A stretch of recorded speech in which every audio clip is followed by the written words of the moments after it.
The IMF does not print cash like a central bank. What it does is far more insidious.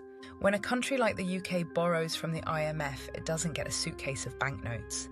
It gets special drawing rights, SDRs, a completely synthetic international reserve asset created out of thin air by the IMF in 1969. SDRs are not a currency. They are an accounting entry, a digital claim on a basket of real currencies, USD, Euro, Yuan, Yen, Pound. The borrower exchanges those SDRs for actual usable money from other member countries. In other words, it's the ultimate IOU system. The IMF creates new debt out of nothing, hands it over as help, and the borrowing country now owes real interest in real currencies that have to be extracted from its own people through taxes, austerity, or more borrowing. Rachel Thieves has not taken a direct new IMF loan. The UK last did that in 1976. What you're seeing is the markets and IMF influence punishing her policies. Higher borrowing costs, downgraded growth forecasts, pressure on gilt yields.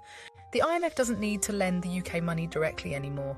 The entire global debt web, bond markets, ratings agencies, City of London BIS, does the enforcing for them. Who actually gets the payments? Here's the dark part.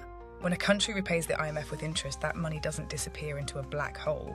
It goes back into the IMF's pool and ultimately benefits the largest quota holders, the United States, biggest vote, then Japan, China, Germany, France, UK, etc.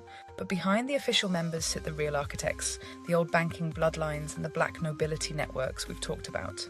They designed this system post-World War II, Bretton Woods, the IMF World Bank, so that every nation on earth is permanently in debt to a private, unaccountable, supranational entity.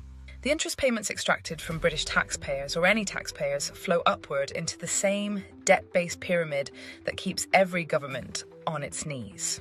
It's not helping poor countries. It's a global debt trap dressed up as international cooperation.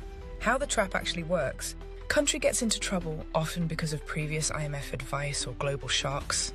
IMF offers bailout in SDRs or hard currency. In return, the country must accept structural adjustment, cuts to public spending, privatisation, removal of subsidies, opening markets to foreign capital.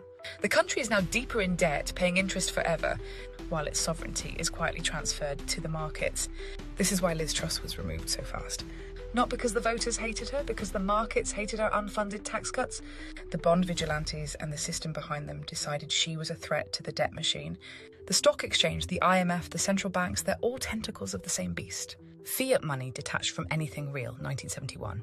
Endless debt creation, and a small group of ancient bloodlines sitting at the top collecting the interest on money that never existed in the first place. It's not a financial system, it's a control system. The shield was always red, the game was always blood and compound interest. And every time a chancellor like Reeves has to dance to the tune of higher borrowing costs, you're watching the real rulers remind the visible politicians who actually runs the show.